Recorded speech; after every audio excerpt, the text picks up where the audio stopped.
Neat 2027ಗೆ ನೀವು drop ತೊಗೋಬೇಕಂತಿದ್ದೀರಾ? So ಅದಕ್ಕಿಂತ ಮುಂಚೆ ನಿಮಗೆ ಕೆಲವೊಂದು ಫ್ಯಾಕ್ಟ್ಸ್ಗಳು ಗೊತ್ತಾಗಬೇಕು. ಸೊ ಅವು ಏನು? ಸೊ ಅವೇನಂದರೆ ಫಸ್ಟ್ ಇರೋದು ನಿಮ್ಗೆಲ್ರಿಗೂ ಬರೋ ಡೌಟು ಮಾರ್ಕ್ಸು. ಸೊ ಮಾರ್ಕ್ಸ್ ಅಂದಾಗ ನೀವು ಒಂದು ತಲೆಯಲ್ಲಿ ಇಟ್ಕೊಂಡಿರಿ, ನೀವು ಚೆನ್ನಾಗಿ ಮಾರ್ಕ್ಸ್ ತೆಗೆದಿದ್ದೀರಾ, so well and good. So ನಾವು ಇನ್ನೂ ಚೆನ್ನಾಗಿ ಮಾರ್ಕ್ಸ್ ತೆಗಿಬೇಕು. ಫಾರ್ ಎಕ್ಸಾಂಪಲ್ 500 ಇದೆ, ಸೊ 500ಕ್ಕಿಂತ ಸ್ವಲ್ಪ ಜಾಸ್ತಿ ತೆಗಿಬೇಕು. ನಾನು ಇನ್ನೂ 150+ ಜಾಸ್ತಿ ಮಾಡಬೇಕು, ನಾನು 200+ ಜಾಸ್ತಿ ಮಾಡಬೇಕು. ಸೊ ಆ ರೀತಿ ಇದ್ದರೆ ನೀವು ಡೆಫಿನೆಟ್ಲಿ ತೊಗೊಳ್ರಿ. ಯಾಕಂದರೆ ಸೊ ನಿಮ್ಮ ಒಳ್ಳೆ ಕಾಲೇಜಸ್ ಆಗಿರ್ಬೋದು, ಎಲ್ಲವೂ ಒಳ್ಳೆ ಅಪಾರ್ಚುನಿಟೀಸ್ಗಳು ಇನ್ನೂ ತುಂಬ ಚೆನ್ನಾಗಿ ಸಿಗ್ತಾ ಹೋಗ್ತವೆ. ಸೊ ಇವಾಗ ನಾ ಮಾಡೇ ಇಲ್ಲ, ನಾ ಮಾಡಬೇಕು, ನಾವು ಒಂದು ರೇಂಜಲ್ಲಿ ಮಾಡಿದ್ದೆ, ಸೊ ಬೇಕಾಬಿಟ್ಟಿ ಆಗ್ಬಿಡ್ತು, ಗೊತ್ತಾಗಿಲ್ಲ, ಸೊ ಇಲ್ಲ ರಿವಿಷನ್ ಮಾಡಿಲ್ಲ. ಸೊ ಅವರು ನಿಮ್ಮ ತಲೆಯಲ್ಲಿ ಇಟ್ಕೊಂಡಿರಿ, ನಾನು consistency, hard work, discipline, smart work, so ಎಲ್ಲದನ್ನೂ ಚೆನ್ನಾಗಿ ಯೂಸ್ ಮಾಡಿಕೊಂಡು ನಾನು ಚೆನ್ನಾಗಿ ಮಾಡ್ತೀನಿ ಅನ್ನೋದು ನಿಮ್ಮ ಮೈಂಡ್ಸೆಟ್ಟಲ್ಲಿರಲಿ. ಆವಾಗ ನೀವು ಫಸ್ಟ್ ಸ್ಟೆಪ್ ತೊಗೊಳ್ರಿ, ನಾನು ಡ್ರಾಪ್ ತೊಗೋಬೇಕಾ ಅನ್ನೋದು. ಓಕೆ, ಸೊ ನೆಕ್ಸ್ಟ್ ಇರೋದು ನಿಮ್ಮ NCERT ಆಗಿರ್ಬೋದು. ಸೊ NCERT ಆಗಿರ್ಬೋದು, ನೀವು ಯಾವುದೇ ಸಿಲೆಬಸ್ ಆಗಿರಲಿ, ಸೊ ಚೆನ್ನಾಗಿ ನೀವು ಅರ್ಥ ಮಾಡ್ಕೋಬೇಕು, ಕಾನ್ಸೆಪ್ಟ್ಗಳನ್ನ ಅಪ್ಲೈ ಮಾಡಬೇಕು, ಕನೆಕ್ಷನ್ ಮಾಡಬೇಕು. ಫಾರ್ ಎಕ್ಸಾಂಪಲ್ ಇವಾಗ ಮೋಲ್ ಕಾನ್ಸೆಪ್ಟ್ ಅಂದಾಗ ಎಲ್ರಿಗೂ ಗೊತ್ತಿರುತ್ತೆ. ಸೊ ಮೋಲ್ ಕಾನ್ಸೆಪ್ಟ್ ಅಂದರೆ ಅಮೌಂಟ್ ಆಫ್ ಸಬ್ಸ್ಟೆನ್ಸ್ ಅಂತ. ಬಟ್ ಅಮೌಂಟ್ ಆಫ್ ಸಬ್ಸ್ಟೆನ್ಸ್ ಯಾವುದಕ್ಕೆ ಕನೆಕ್ಟ್ ಆಗಿದ್ದಾವೆ?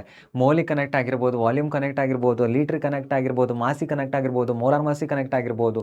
ಸೊ ನೆಕ್ಸ್ಟು ಈ ರೀತಿ ಸಾಕಷ್ಟು ಕನೆಕ್ಷನ್ಗಳಿರ್ತವೆ. ಸೊ ಅವುಗಳನ್ನೆಲ್ಲ ಶಾರ್ಟ್ ಆ್ಯಂಡ್ ಸ್ವೀಟಾಗಿ ಕಲಿತು, ಸೊ ಅವುಗಳನ್ನ ಚೆನ್ನಾಗಿ ಅಪ್ಲೈ ಮಾಡೋದು, ಇವೆಲ್ಲವೂ ವೆರಿ ವೆರಿ ಇಂಪಾರ್ಟೆಂಟ್ ಆಗುತ್ತೆ. ಸೊ ಕಾಂಪಿಟೇಟಿವ್ ಎಕ್ಸಾಮ್ ಅಂದಾಗ ಸೊ ಎಷ್ಟು ಅರ್ಥ ಮಾಡ್ಕೊತೀರಾ, ಎಷ್ಟು ಅಪ್ಲೈ ಮಾಡ್ತೀರಾ ಅನ್ನೋದು. ಸೊ ಈ ರೀತಿ ಇದ್ದಾಗ ನೀವು ಕರೆಕ್ಟಾಗಿ ರಿವಿಷನ್ ಮಾಡೋದಾಗಿರಲಿ, ಇಲ್ಲಾಂದರೆ ಅದನ್ನ ಪ್ರಾಕ್ಟೀಸ್ ಮಾಡೋದಾಗಿರಲಿ, ಸೊ ಅದು ವೆರಿ ಇಂಪಾರ್ಟೆಂಟ್ ಆಗುತ್ತೆ. ಸೊ ನಿಮ್ಗೆ ನೆಕ್ಸ್ಟ್ ನಾವು ನೋಡ್ಬೋದು, ಇನ್ನೊಂದು ಇಯರ್ನ ನಾವು ತೊಗೊತೀವಿ ಅಂದಾಗ ಡಿಸಿಪ್ಲಿನ್ ಅನ್ನೋದಂತೂ ತುಂಬ ಇಂಪಾರ್ಟೆಂಟ್ ಆಗುತ್ತೆ. ಸೊ ಎಲ್ಲ ಪಾಯಿಂಟ್ಗಳನ್ನ ನಾನು ಎಕ್ಸ್ಪ್ಲೇನ್ ಮಾಡಿದ್ದೀನಿ. ಸೊ ನೆಕ್ಸ್ಟು ನೀವು ಯಾಕೆ ಡ್ರಾಪ್ನ ತೊಗೊತಿದ್ದೀರಿ ಅಂತ ಒಂದು ತಲೆ ಇಟ್ಕೊಂಡಿರಿ. ನಿಮ್ಮ ಪೇರೆಂಟ್ಸ್ಗಳಿಗೋಸ್ಕರನೋ ಇಲ್ಲಾಂದರೆ ನಿಮ್ಮ ಫ್ರೆಂಡ್ಸ್ಗಳು ತೊಗೊತಿದ್ದಾರೆ ಅಂತ ಅನ್ನೋದು ನಿಮ್ಮ ತಲೆಯಲ್ಲಿ ಇರೋದು ಬೇಡ. ಸೊ ನಿಮ್ಮ ತಲೆಯಲ್ಲಿ ಇರಬೇಕು, ನಾನು ಡಾಕ್ಟ್ರ್ ಆಗಬೇಕು, ನಾನು ಮಾಡಬೇಕು ಅನ್ನೋದು ಇರಬೇಕು. ಸೊ ಬೇರೆಯವ್ರಿಗೋಸ್ಕರ ನೀವು ಡ್ರಾಪ್ ತೊಗೊಂಡೆ ಅಂದರೆ ನಿಮ್ಗೆ 1 ವರ್ಷ ಸುಮ್ಮನೆ ಹಾಳಾದಂಗೆ ಆಗುತ್ತೆ. ಯಾಕಂದರೆ ನೀವು ನೋಡ್ತೀರಾ, ಸೊ 1 ವರ್ಷ ನೀವು ಗ್ಯಾಪ್ ಕೊಟ್ಟರೆ ನೀವು ನೋಡ್ಬೋದು ಸಾಕಷ್ಟು ಎಕ್ಸಾಂಪಲ್ಗಳನ್ನ. 1 ವರ್ಷ ಗ್ಯಾಪ್ ಕೊಟ್ಟೆ, ಇನ್ನೊಂದು ವರ್ಷ ಗ್ಯಾಪ್ ಕೊಟ್ಟೆ, ಚೆನ್ನಾಗಿ ಓದಿಲ್ಲ, ಮತ್ತೆ ಚೆನ್ನಾಗಿ ಓದಬೇಕು, ಇಲ್ಲ. ಸೊ ಒಂದು ಸಲ ಮಾಡಿದೆ, ತೊಗೊಂಡಿದ್ದೀನಿ, ಇದು ನೀವು ಯಾವಾಗಲೂ ಅನ್ಕೋಬೇಕು, ನಾನು ತೊಗೊಂಡಿದ್ದು ನಾನು ಮಾಡಿದ್ದೀನಿ, ನಾನು ಸಾಧಿಸಿದ್ದೀನಿ. ಸೊ ನಿಮ್ಮ ತಲೆಯಲ್ಲಿ ಇರಬಾರ್ದು, ನಾವು ಒಂದು ಸಲ ಸುಮ್ಮನೆ ಹಾಳು ಮಾಡಿಬಿಟ್ನೇನೋ ಅಂದರೆ ನಿಮ್ಮ ತಲೆಯಲ್ಲಿ ಥಾಟ್ಸು ಲಾಸ್ಟ್ ಎಂಡಲ್ಲಿ ಬರಬಾರ್ದು. ಸೊ ನಾನು ಮಾಡಿದೆ, ಚೆನ್ನಾಗಿ ಮಾಡಿದೆ, ನನ್ನ ಎಫರ್ಟ್ ಎಷ್ಟಿತ್ತು ನಾನು ಕೊಟ್ಟಿದ್ದೀನಿ, ಉಳಿದಿರೋದು ನಂಗೆ ಗೊತ್ತಿಲ್ಲ. ಸೊ ನಾನು ಎಷ್ಟು ಮಾಡಬೇಕು ಅಷ್ಟು ಮಾಡಿದ್ದೀನಿ, ಆವಾಗ ನಿಮ್ಗೊಂದು ಸ್ಯಾಟಿಸ್ಫ್ಯಾಕ್ಷನ್ ಇರುತ್ತೆ ಒಂದು ಲೈಫಲ್ಲಿ. ಓಕೆ, ಸೊ ಅದು ನೀವು ತಲೆಯಲ್ಲಿ ಇಟ್ಕೋಬೇಡಿ. ನೆಕ್ಸ್ಟ್ ಏನಂದರೆ ಇಲ್ಲಿ ಸೊ ಕೆಲವೊಬ್ಬರಿಗೆ ಇನ್ನೊಂದು ಕೆಲವೊಂದೇನೆಂದರೆ ಮಾರ್ಕ್ಸ್ಗಳಾಗಿರ್ಬೋದು ಎಲ್ಲವೂ ಚೆನ್ನಾಗಿ ಗೊತ್ತಿತ್ತು. ನಾನು ಮಾರ್ಕ್ಸ್ಗಳನ್ನು ಚೆನ್ನಾಗೂ ಮಾಡ್ತಿದ್ದೆ ಅಂತ ಗೊತ್ತಿತ್ತು, ಕಮ್ಮಿನೂ ಅಂದರೆ ಕೆಲವೊಬ್ರಿಗೆ ಗೊತ್ತಿರುತ್ತೆ, ಕಮ್ಮಿ ಇದೆ ನೋ ಪ್ರಾಬ್ಲಮ್. ಸೊ ಚೆನ್ನಾಗಿ ಮಾಡ್ತೀನಿ ಅಂತ ಗೊತ್ತಿತ್ತು, ಬಟ್ ಜೆನ್ವಿನ್ ರೀಸನಿಂದ ನಂಗೆ ಮಾಡೋಕ್ಕಾಗಿಲ್ಲ, ನಂಗೆ ಪ್ರಾಬ್ಲಮ್ ಆಗ್ಬಿಡ್ತು, ನಮ್ಮ ಮನೇಲೂ ಪ್ರಾಬ್ಲಮ್ ಇತ್ತು. ಸೊ ಅಂಥವ್ರು ಇದ್ದೇ ಇರ್ತೀರ. ಸೊ ಯಾರಿಗಾರು ಒಬ್ರಿಗಾರು ಪ್ರಾಬ್ಲಮ್ ಇದ್ದೇ ಇರುತ್ತೆ, ಏನಾದ್ರು ಒಂದು ಇದ್ದೇ ಇರುತ್ತೆ ಸಿಚುವೇಶನ್ಸ್ಗಳು. ಸೊ ಅವರು ನಾವು ಇನ್ನೂ ಚೆನ್ನಾಗಿ ಮಾಡ್ತೀವಿ ಅನ್ನೋ ನಿಮಗೆ ಆ ಕಾನ್ಫಿಡೆನ್ಸ್ನ ನೀವು ಬಿಲ್ಡ್ ಮಾಡ್ಕೊಳ್ಳಿ. ಸೊ ಚೆನ್ನಾಗಿ ಮಾಡಿ. ಸೊ ಅವರು ಕೂಡ ನಾನು ಜಾಯ್ನ್ ಆಗಿ ಅಂತ ಹೇಳ್ತೀನಿ. ಸೊ ಯಾಕಂದರೆ ನೀವು ಇನ್ನೂ ಚೆನ್ನಾಗಿ ಮಾಡ್ಬೋದು. ಸೊ ಕೆಲವೊಂದು ರೀಸನ್ಗಳಿಂದ ನಿಮ್ಮ ಹತ್ರ ಮಾಡೋಕ್ಕಾಗಿಲ್ವೋ, ಇಲ್ಲಾಂದರೆ ನಿಮ್ಮ ರ್ಯಾಂಕ್ಗಳು ಚೆನ್ನಾಗಿ ಬಂದಿಲ್ವೋ, ನೋ ಪ್ರಾಬ್ಲಮ್. ಸೊ ಇನ್ನೂ ನೀವು ಟೈಮ್ ಇದೆ, ನೀವು ಮಾಡ್ಬೋದು. ಓಕೆ, ಸೊ ನೆಕ್ಸ್ಟ್ ಇರೋದು ಏನಂದರೆ ನೀವು ಚೆಕ್ ಮಾಡಬೇಕಾಗಿರೋದು, ಸೊ ಇವೆಲ್ಲವೂ ಆದಮೇಲೆ ಮಾರ್ಕ್ಸ್ ಆಗಿರ್ಬೋದು, ನಿಮ್ಮ ಈ ಮೈಂಡ್ಸೆಟ್ನೆಲ್ಲ ಫಿಕ್ಸ್ ಮಾಡಾದಮೇಲೆ, ಸೊ ಓಕೆ ನಾನು ರೆಡಿಯಾಗಿದ್ದೀನಿ ಅಂತ ಆದಮೇಲೆ ನೀವು ಅಂದ್ಕೋಬೇಕು, ನಾ ಎಲ್ಲಿ ತಪ್ಪು ಮಾಡಿದೆ. ಸೊ ನೋಡ್ಕೊತ ಬರ್ರಿ.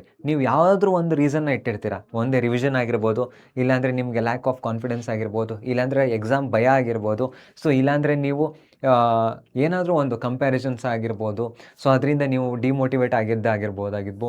ನೆಕ್ಸ್ಟ್ ಸಾಕಷ್ಟು ಈ ರೀತಿ ಅಂದರೆ ನಿಮ್ಮ ರಿಯಲ್ ಲೈಫ್ ಇನ್ಸಿಡೆಂಟ್ಸ್ಗಳು ನಿಮ್ಮನ್ನು ಹಿಂಡರ್ ಮಾಡ್ತಿರ್ಬೋದು, ಇಲ್ಲಾಂದರೆ ನೀವು ಓದ್ತಿರೋದ್ರಲ್ಲಿ ಏನಾದ್ರು ಪ್ರಾಬ್ಲಮ್ ಇರ್ಬೋದು, ಇಲ್ಲಾಂದರೆ ನಿಮ್ಮನ್ನ ಯಾರು ತಡೀತಾ ಇರ್ಬೋದು. ಸಾಕಷ್ಟು ನಿಮಗೆ ರಾಂಗ್ ಅನ್ನೋದು ಒಂದು ಇದ್ದೇ ಇರುತ್ತೆ.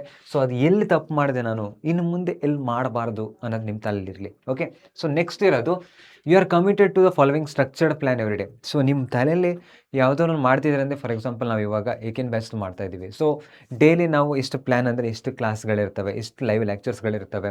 ಸೊ ನೀವು ಅಟೆಂಡ್ ಆಗಬೇಕು, ನಿಮ್ಮ ಡೌಟ್ಸ್ಗಳನ್ನ ಇರಬೇಕಾದ್ರೆ ಕವರ್ ಮಾಡ್ತೀವಿ.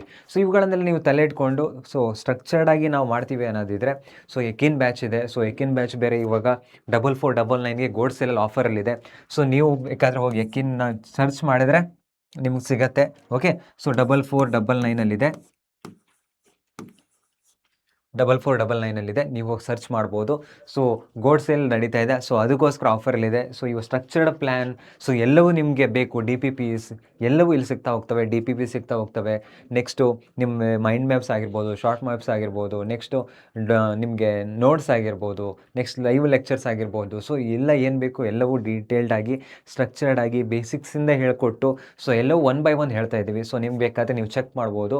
ಸೊ ಗೋಲ್ಡ್ ಸೇಲ್ ಬೇರೆ ನಡೀತಾ ಇದೆ, ನಿಮ್ಗೆ ಇವಾಗ ಆಫರ್ ಅಂತಲೇ ಹೇಳ್ಬೋದು. ಸೊ ಇವಾಗ ನೀವೇನಾದರೂ ಈ 4499ಗೆ ನೀವು ಆರಾಮಾಗಿ ತೊಗೋಬೋದು. ಓಕೆ, ಸೊ ನೆಕ್ಸ್ಟ್ ಎಲ್ಲದು ನಿಮ್ಗೆ ಹೇಳಿದ್ದೀನಿ. ಸೊ ಇವನ್ನೆಲ್ಲದಕ್ಕೂ ನಾವು ವೈಕಿನ್ ಬ್ಯಾಚ್ನ ತಂದಿರೋದು. ಸೊ ನೋಡಿರಿ, ನೀವು ಡ್ರಾಪ್ನ ತೊಗೋಬೇಕಾ ಅನ್ನೋದು ನಿಮ್ಮ ತಲೆಯಲ್ಲಿರಲಿ. ಸೊ ಇದು ತಗೊಂಡು ಅಂದರೆ ನಾನು ಹಾರ್ಡ್ ವರ್ಕ್ ಮಾಡ್ತೀನಿ ಅನ್ನೋದು ನಿಮ್ಮ ತಲೆಯಲ್ಲಿರಲಿ. ಓಕೆ, ಸೊ ಇದನ್ನೆಲ್ಲ ತಲೆಯಲ್ಲಿಟ್ಟು ಅದಾದಮೇಲೆ ನೀವು ಥಿಂಕ್ ಮಾಡಿರಿ, ನಿಮಗೆ ಡ್ರಾಪ್ ಬೇಕಾ. ಸೊ ಡ್ರಾಪ್ ತೊಗೊಂಡ್ರೆ ನೀವು ಚೆನ್ನಾಗಿ ಓದಬೇಕು. ಆ ಡ್ರಾಪ್ ನಿಮ್ಮನ್ನ ಯಾವಾಗಲೂ ನಿಮ್ಮ ತಲೆಯಲ್ಲಿರಬಾರ್ದು. ನಾನು ಡ್ರಾಪ್ ತೊಗೊಂಡ್ಬಿಟ್ಟೆ ಸುಮ್ಮನೆ ಮರಿ ಅನ್ನೋದು ತಲೆ ಹಾಳಾಗ್ಬಿಡ್ತು, ಇನ್ನು ಓದಿಲ್ಲ ಏನಿಲ್ಲ ಸುಮ್ಮನೆ ಹಾಳು ಮಾಡಿಬಿಟ್ಟೆ ಒಂದು ವರ್ಷನ ಅನ್ನೋ ತಲೆಯಲ್ಲಿರಬಾರ್ದು. ಸೊ ತೊಗೊಂಡ್ರೆ ಪಕ್ಕ ಚೆನ್ನಾಗಿ ಓದಬೇಕು ಒಂದು. ಇನ್ನೊಂದು ಏನಂದರೆ ಮಾರ್ಕ್ಸ್ನ ಇಂಪ್ರೂವ್ಮೆಂಟ್ ಮಾಡಬೇಕು. ಮಾರ್ಕ್ಸ್ನ ಚೆನ್ನಾಗಿ ಇಂಪ್ರೂವ್ಮೆಂಟ್ ಮಾಡಬೇಕು. ಹೇಗೆ ಅಂದರೆ ನೀವು ಟಾಪ್ ಕಾಲೇಜಲ್ಲಿ ಇರಬೇಕು. ಸೊ ಅದನ್ನ ತಲೆಯಲ್ಲಿ ಇಟ್ಕೊಂಡು, ಇವೆರಡನ್ನ ತಲೆಯಲ್ಲಿ ಇಟ್ಕೊಂಡು ಅದಾದಮೇಲೆ ನೀವು ಸ್ಟೆಪ್ ತೊಗೊಳ್ರಿ, ಮಾಡಬೇಕಾ ಬೇಡ ಅನ್ನೋದು. ಓಕೆ, ಸೊ ಇಷ್ಟು ಹೇಳ್ತಾ ನಾನು ಈ ವಿಡಿಯೋಗೆ ಬಾಯ್ ಹೇಳ್ತಾ ಇದ್ದೀನಿ. ಸೊ ನೀವು ಡಿಸೈಡ್ ಮಾಡಿರಿ, ನೀವು ಬೇಕಾ ಬೇಡ ಅನ್ನೋದು. Take care, bye bye and all the best.